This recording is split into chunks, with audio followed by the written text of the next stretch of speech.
제2부 형수님에게 보내는 편지. 잔설은 비에 녹아 사라지고. 모두 세 번으로 나누어 읽겠습니다. 1980년 4월 7일 대전에서 더 이상 잃을 것 없이. 미루나무 가지 끝의 까치집에는 봄이 소복 담겼습니다. 우용이 주용이도 봄나무에 키재며 쑥쑥 자라겠네요. 요즘은 춥도 덥도 않아 진역 살기에도 가장 좋을 때입니다. 더 이상 잃을 것 없이 헌 옷 입고 봄볕에 앉아있는 즐거움이 언자의 아류쯤 됩니다. 간에 평안하시길 빕니다. 1980년 6월 16일 대전에서 널찍한 응달에서 꼬마들과 어울려 관운장과 장비가 말을 달리는 삼국지 얘기가 재미있을 듯합니다. 어머님께서 다녀가셨습니다. 그리고 형님 소식도 들었습니다. 1980년 6월 19일 대전에서 메리골드.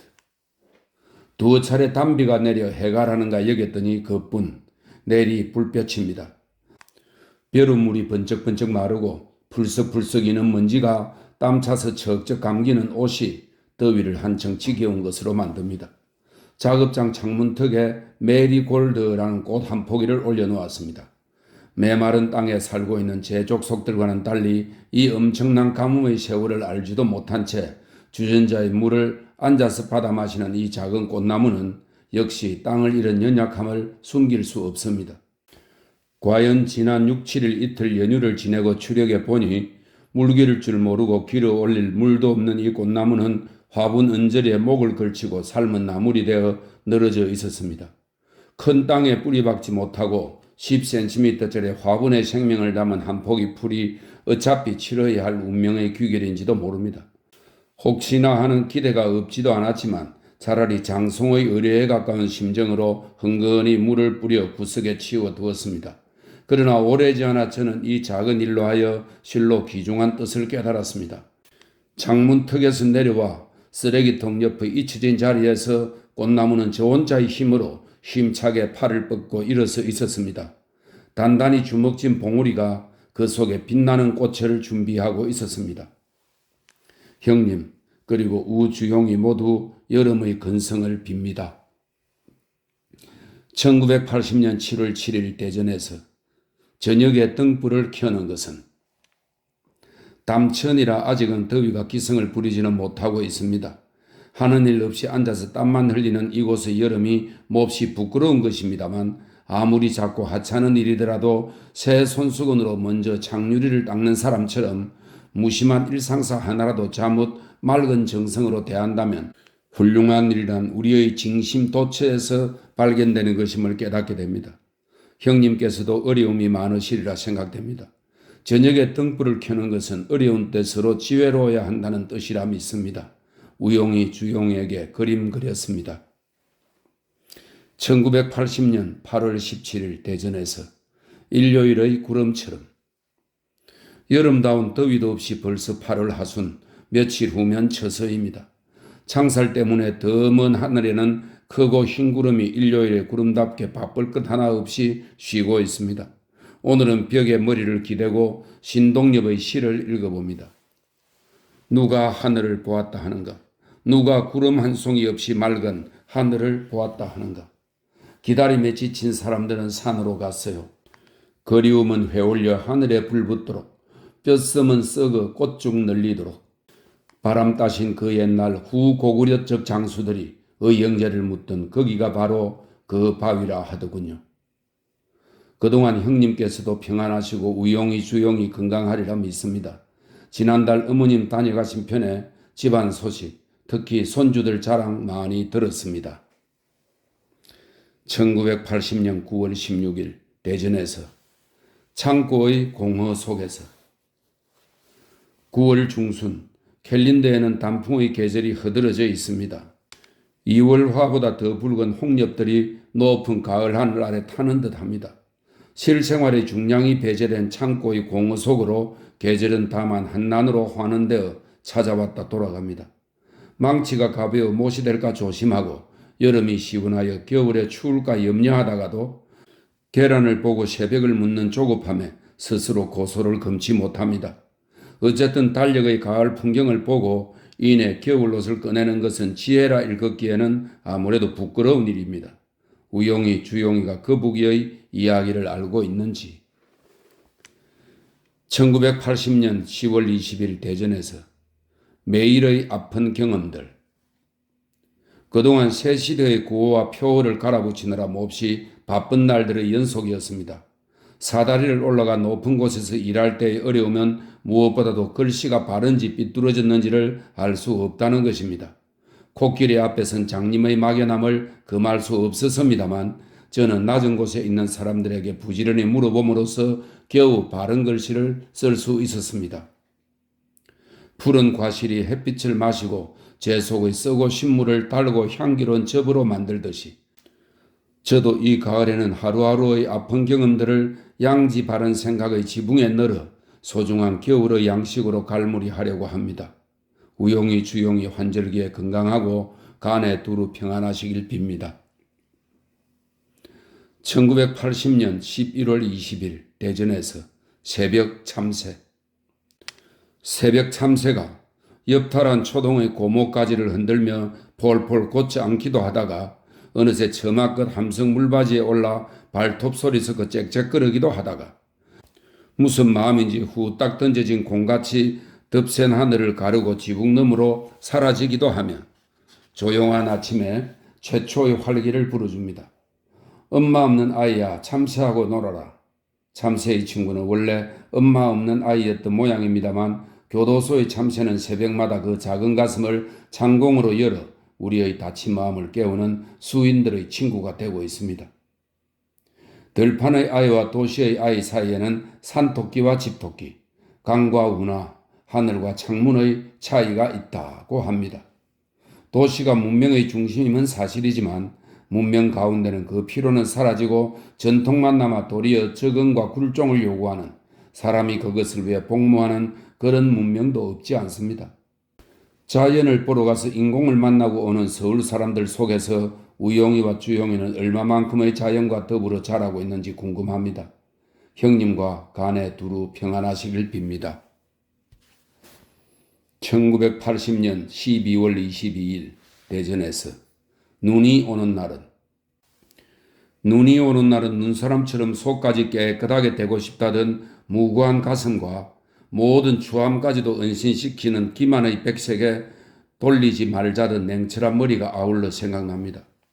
그러나 눈이 오는 날은 역시 후에 치러야 할 긴 항구에도 불구하고 우선은 상당한 감정의 상승을 느끼지 않을 수 없습니다.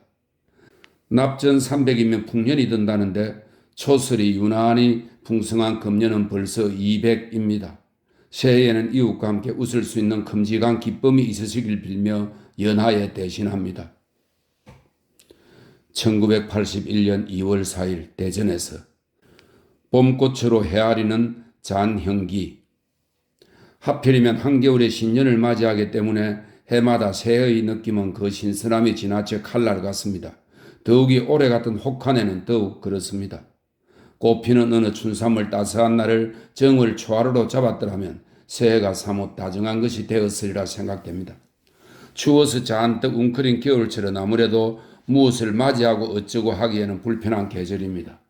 추나 추동, 한 해의 필두에 을에 봄을 앞장세워 세월을 이야기하면 물론 잔형기를 손꼽는 이곳의 수인들도 한결같이 피고 지고 1년, 피고 지고 2년 이렇게 봄꽃으로 샘하고 있습니다. 봄을 한 해의 시작으로 삼으려는 것은 모든 살아있는 생명들의 마음인가 봅니다. 저도 새해의 이야기는 봄이 올 때까지 미루어 두기로 하겠습니다. 1981년 2월 9일 대전에서 더 큰 아픔에 눈 뜨고자. 하얗게 언 비닐 창문이 희미하게 밝아오면 방 안의 전등불과 바깥의 새벽빛이 서로 밝음을 다투는 짤막한 시간이 있습니다.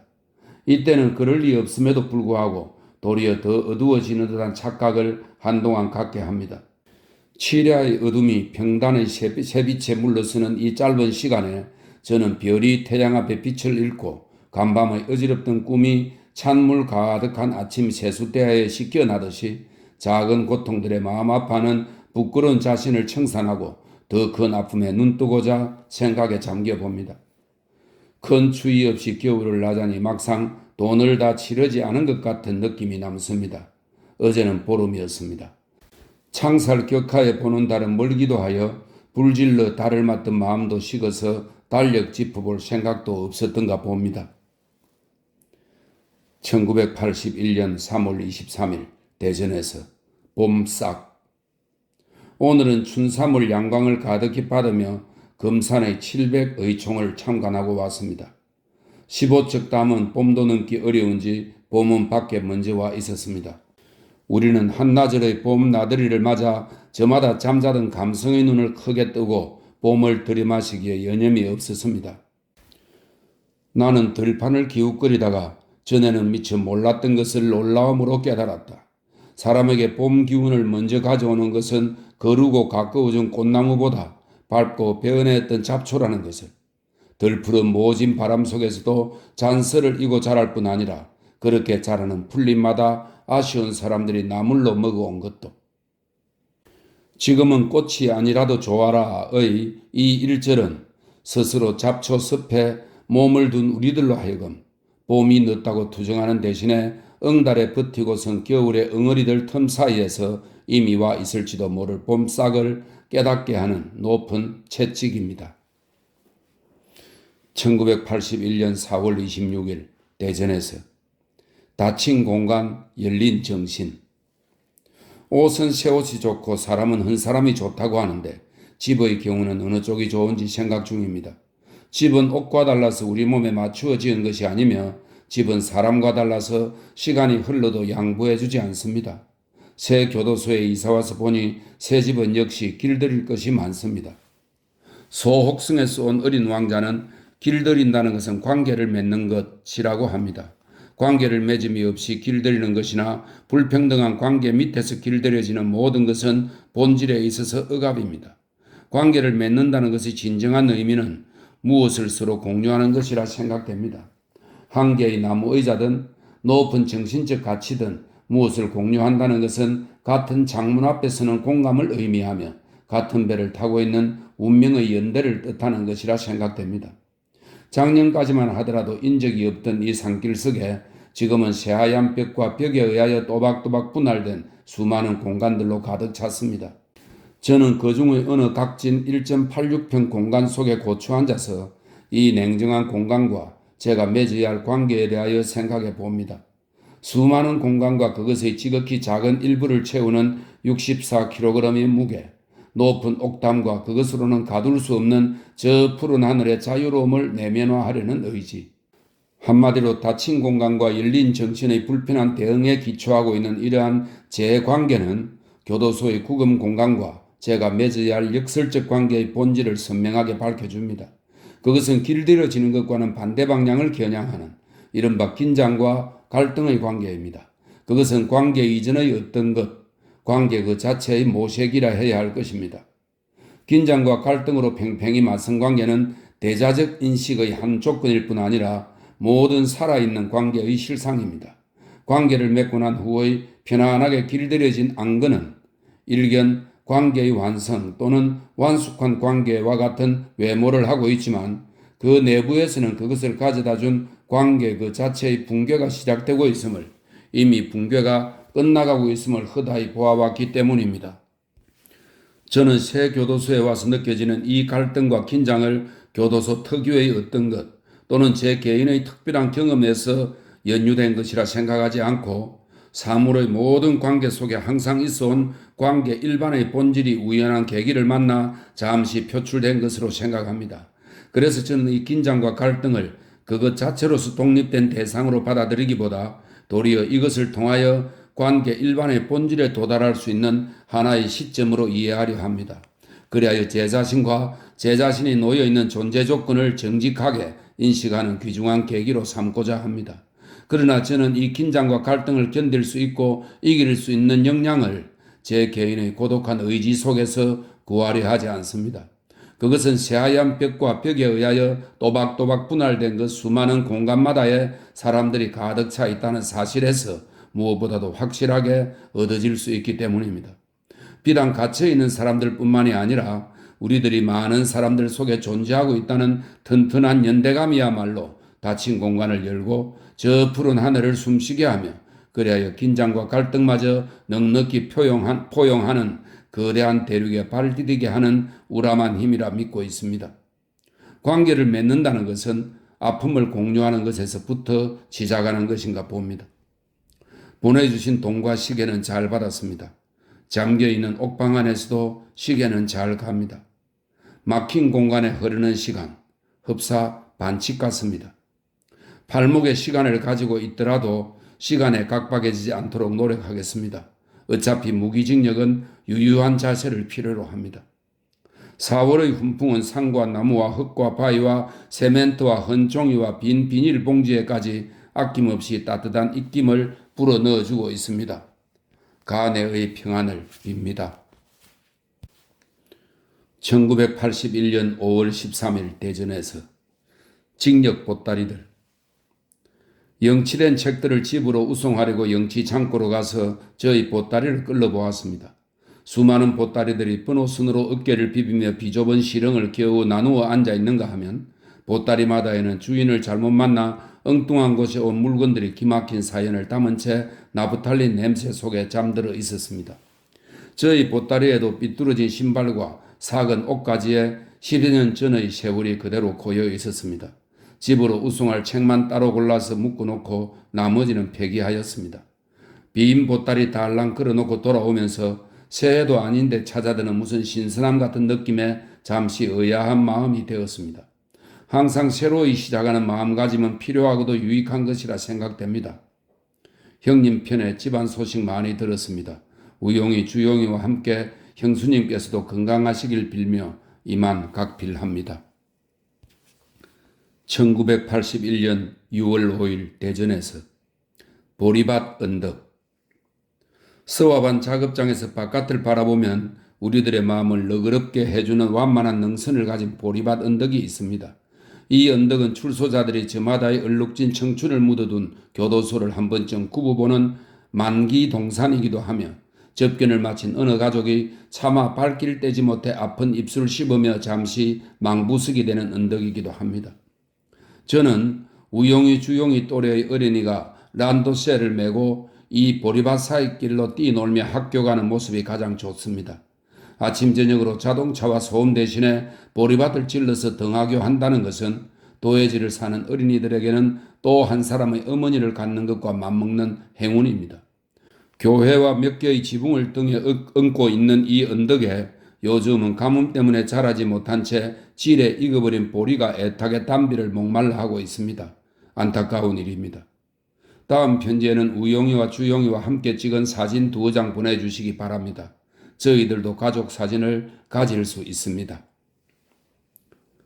1981년 7월 13일 대전에서 풀냄새, 흙냄새. 언제 가물었더냐 싶게 요즘은 이틀거리로 비가 쏟아집니다. 등 뒤에 이렇게 많은 비를 감추고도 비 한 줄금 그렇게 어렵던 여름철의 적흥이 무척 우둔해 보입니다. 지금 내리는 비가 농사에 이로운 건지 어떤지 몰라 서로 물어쌌다가 문득 세사로부터 멀리 나앉은 자신들을 확인합니다. 오늘은 손님이 오신다고 아침 일찍 화단을 가꾸었습니다. 싸한 풀냄새, 흙냄새에 묻혀본 실로 오랜만에 흐뭇한 시간이었습니다. 맨드라미, 채송화, 창포, 펜지, 하국 등 그리 잘나지도 못한 꽃들이지만 뚱딴지, 쉐비름, 클로버, 가라지들과 사이좋게 어울려 이루어내는 자연스러움은 빼어난 꽃들이 주는 경탄과는 달리 규칙과 인공의 질서로 인해 각이진 마음들을 포근히 적셔줍니다. 형님 하시는 일과 우주용이의 건강과 형수님의 발전을 빕니다. 1981년 8월 14일 대전에서 땅에 누운 새의 슬픔. 교도소의 아침 까치 소리는 접견을 예고합니다. 기상나팔 소리와는 달리 까치 소리는 우리들의 고난 심신에 상쾌한 탄력을 부여하여 우리를 스스로 눈뜨게 합니다. 까치를 일컬어 화조라한 옛 사람들의 마음을 알겠습니다. 도시의 빌딩들에 쫓겨 머물 곳을 잃은 까치들은 이곳의 몇 그루 키 큰 갯벌들의 둥지를 만들어 마찬가지로 고향을 잃은 수인들과 벗하며 살아오고 있었습니다. 그러나 얼마 전에는 많은 수인들을 마음 아프게 한 일이 있었습니다. 한꺼번에 2마리의 까치를 잃은 일이 그것입니다. 어미 까치가 새끼를 데리고 취사장 뒤 고압선에 나누어 앉아 뿌리로 먹이를 건네는 순간 그만 합선을 일으켜 요란한 굉음과 함께 땅에 떨어져 숨지고 말았습니다. 이날 아침 우리는 정전으로 말미암아 마른 금빵으로 아침밥을 대신하면서 창공을 잃고 땅에 누운 새의 슬픔을 되씹고 있는데 스피커에서는 종종 합선 사고를 내는 교도소의 까치를 없애달라는 한전측의 무심한 요구가 손해 방송으로 흘러나오고 있었습니다. 그러나 지금은 그때의 아프던 기억도 없어지고 남은 까치, 새로운 까치들이 그전과 다름없이 새벽 하늘을 가르며 잠든 우리를 흔들어 깨우고 있습니다. 이 가을에 형수님께도 큼직한 수확이 있기를 빕니다.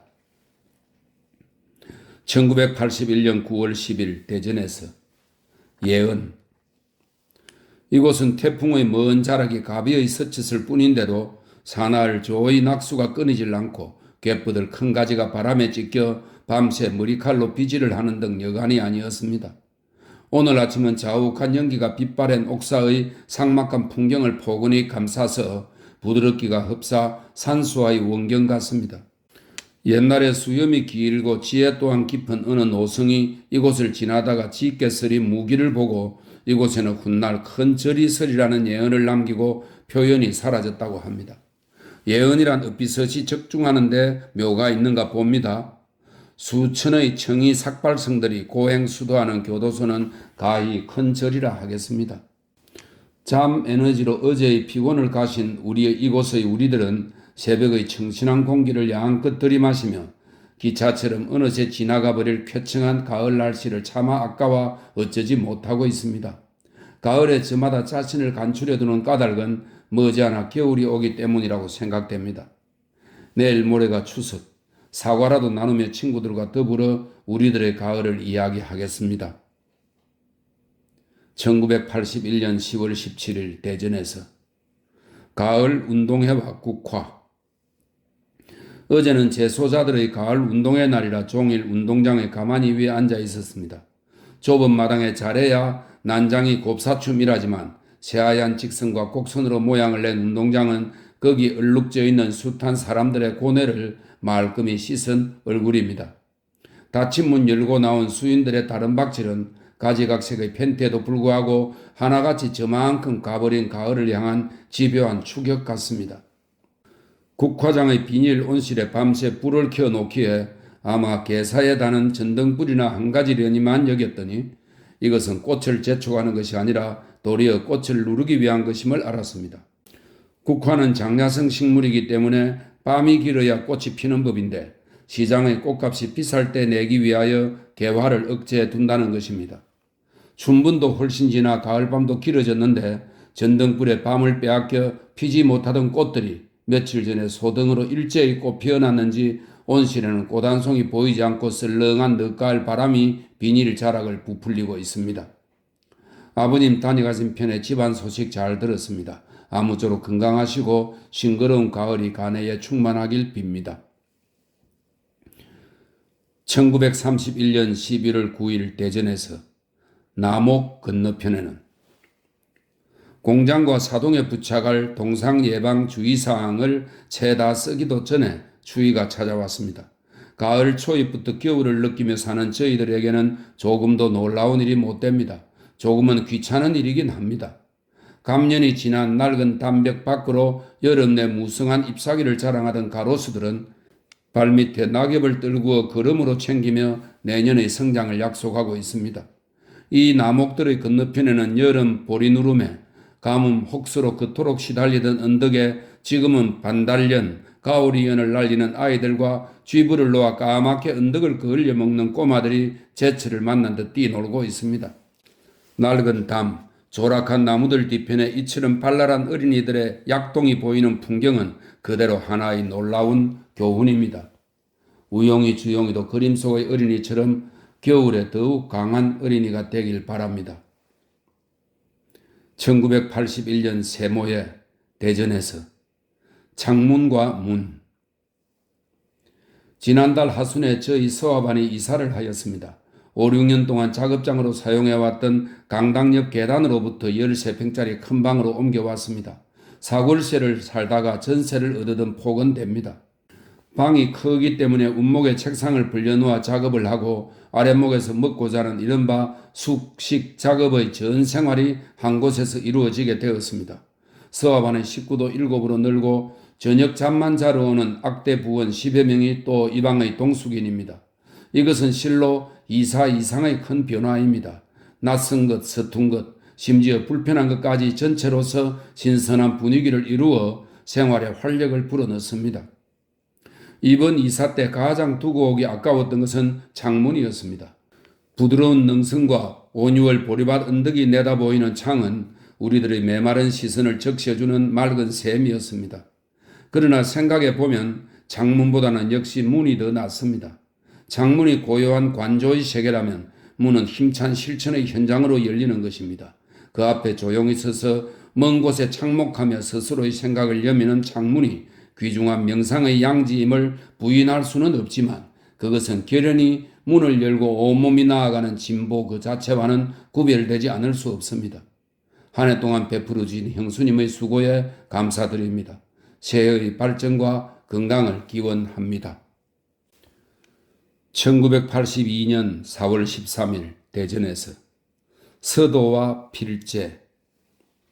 대부분의 사람들은 글씨란 타고나는 것이며 필제가 없는 사람은 아무리 노력하여도 명필이 될 수 없다고 생각합니다. 그러나 저는 정반대의 생각을 가지고 있습니다. 필제가 있는 사람의 글씨는 대체로 그 재능에 의존하기 때문에 일견 빼어나긴 하되 재능이 도리어 함정이 되어 손끝의 교를 벗어나기 어려운 데 비하여 필제가 없는 사람의 글씨는 손끝으로 쓰는 것이 아니라 온몸으로 쓰기 때문에 그 속에 혼신의 힘과 정성이 배어 있어서 단련의 미가 쟁쟁이 빛나게 됩니다. 만약 필제가 뛰어난 사람이 그 위에 혼신의 노력으로 꾸준히 쓴다면 이는 흡사 여의봉 휘두르는 손오공처럼 더할 나위 없겠지만 이런 경우는 관념적으로나 상징될 수 있을 뿐 필제가 있는 사람은 역시 오리새끼 물로 가듯이 손재주에 탐닉하기 마련이라 하겠습니다. 결국 서도는 그 성격상 토끼의 재능보다는 거북이의 끈기를 연마하는 것인지도 모릅니다. 더욱이 글씨의 훌륭함이란 글자의 자획에서 찾아지는 것이 아니라 먹 속에 가라앉는 정성의 양에 의하여 최종적으로 평가되는 것이기에 더욱 그러리라 생각됩니다. 사람의 아름다움도 이와 같아서 타고난 얼굴의 조형미보다는 은은히 배어나는 아름다움이 더욱 높은 것임과 마찬가지입니다. 뿐만 아니라 인생을 보는 시각도 이와 다르지 않다고 믿습니다. 첩경과 행운에 연연하지 않고 역경에서 오히려 정직하며 기존과 근부에 몸낮추지 않고 진리와 사랑에 허심탄회한 그리하여 스스로 선택한 우직함이야말로 인생의 무게를 육중하게 해주는 것이라 생각합니다. 벌써 4월도 중순 빨래 잘 마르는 계절입니다. 지난번 어머님 접견 때 주용이 유치원 졸업식 이야기 듣던 생각이 납니다. 제가 밖에 있을 적에는 세상에 없던 녀석들이 성큼성큼 자라고 있는 이야기는 유수 같은 세월을 실감나게 합니다. 1982년 6월 11일 대전에서 황소. 얼마 전에 매우 크고 건장한 황소 한 마리가 수레에 잔뜩 짐을 싣고 이곳에 들어왔습니다. 이 끝동네의 사람들은 조용필과 위대한 탄생이 왔을 때와는 사뭇 다른 관심으로 공장 앞이나 창문에 붙어서 열심히 바라보았습니다. 더운 코를 불면서 부지런히 걸어오는 황소가 우리에게 맨 먼저 안겨준 감동은 한마디로 우람한 역동이었습니다. 꿈틀거리는 힘살과 묵중한 발걸음이 만드는 원시적 생명력은 분명 타이탄이나 8톤 덤프나 위대한 탄생에는 없는 위대함이었습니다. 야윈 마음에는 황소 한 마리의 활기도 보듬기에 버거워 가슴 벅찹니다.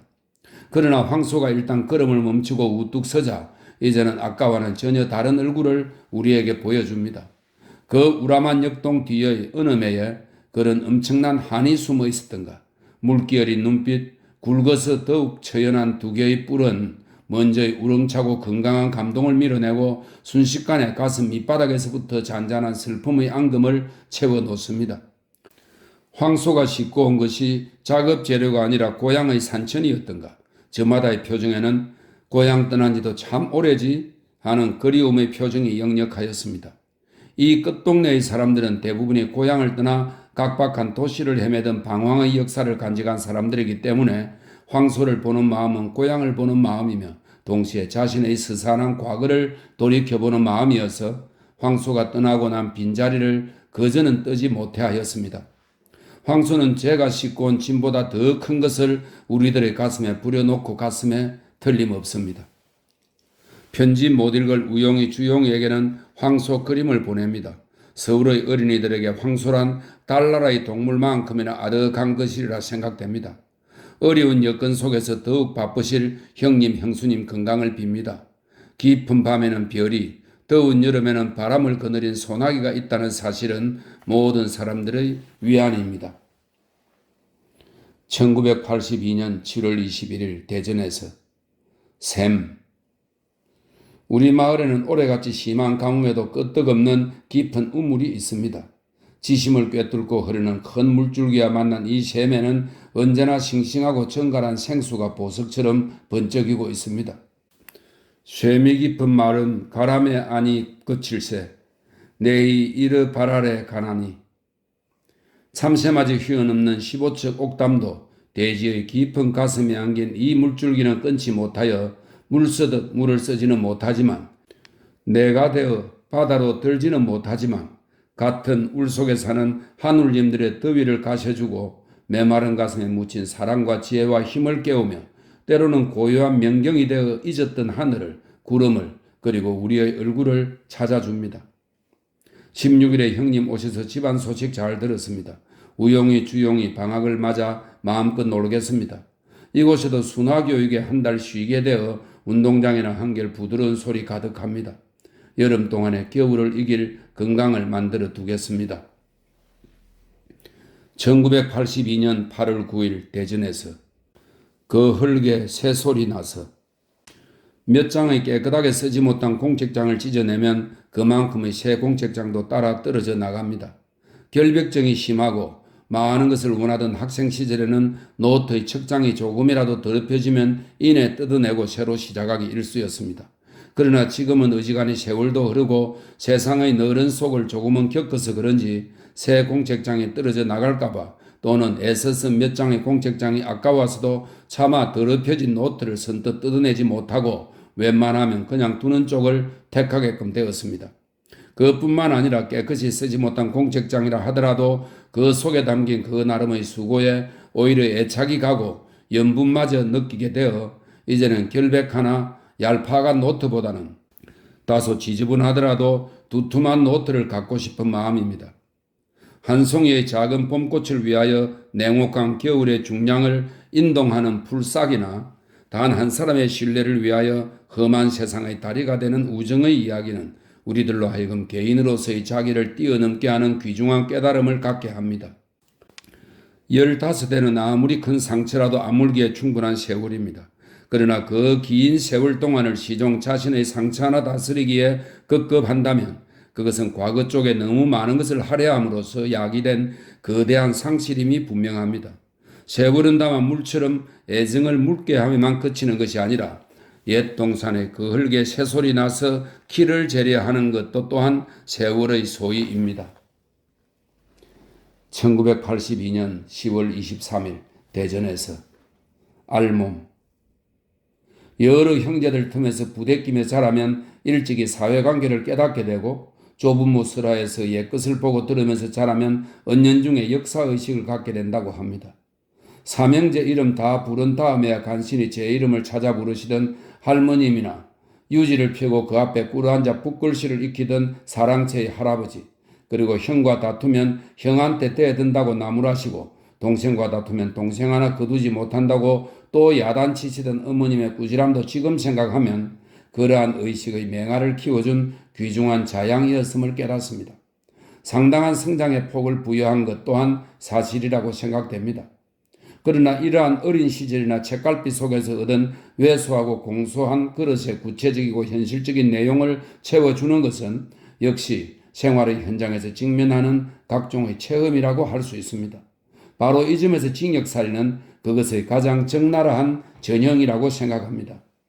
육순 노인에서 22살 젊은이에 이르는 29명의 식구가 한방에서 숨길 것도 내세울 것도 없이 바짝 몸 비비며 살아가는 징역살이는 사회의 역사의식을 배우는 훌륭한 교실이라고 할 수 있습니다. 일체의 도덕적 분식이나 의례적인 옷을 훌 벗어버리고 불거숭이의 이해, 호오가 알몸 그대로 표출됩니다. 알몸은 가장 정직한 모습이며 정직한 모습은 공부하기에 가장 쉽습니다. 10월 하순, 가을도 이미 깊어 여기저기서 잎을 떨구는 나무는 어디론가 떠나려는 사람 같습니다. 잎이 떨어지고 난 가지에 나타난 빛나는 열매가 여름 동안의 역사를 증거하고 있습니다. 1982년 11월 18일 대전에서 가을의 사색.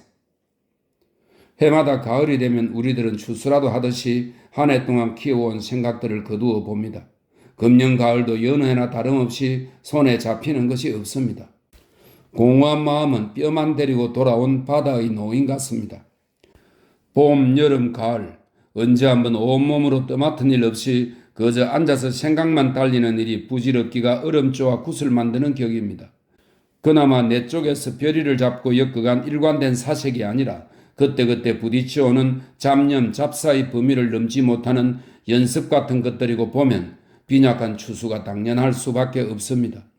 그 위에 정직한 최선을 다하지 못한 후회까지 더한다면 이제 문 닫고 앉아 봄을 기다려야 할 겨울이 더 길고 추운 계절로만 여겨집니다. 그러나 우리는 숱한 가을을 보내고 맞는 동안 가을에 갖는 우리의 회한이 결코 회한으로만 끝나지 않음을 압니다. 풍요보다는 궁핍이, 기쁨보다는 아픔이 우리를 삶의 진상에 맞세워주는 법이며 삶의 진상은 다시 위대한 대물림이 되어 우리 자신을 냉정하게 바라보도록 합니다. 자기 자신에 대한 냉정한 인식은 얼핏 비정할 듯 하나 빈약한 추수에도 아랑곳 없이 스스로를 간추려 보게 하는 용기의 원천이기도 합니다. 가을에 흔히 사람들은 낙엽을 끌고 모아 불사르고 그 재를 뿌리짬에 묻어둡니다. 이것은 새로운 나무의 식목이 아니라 이미 있는 나무를 복돋우는 시비입니다.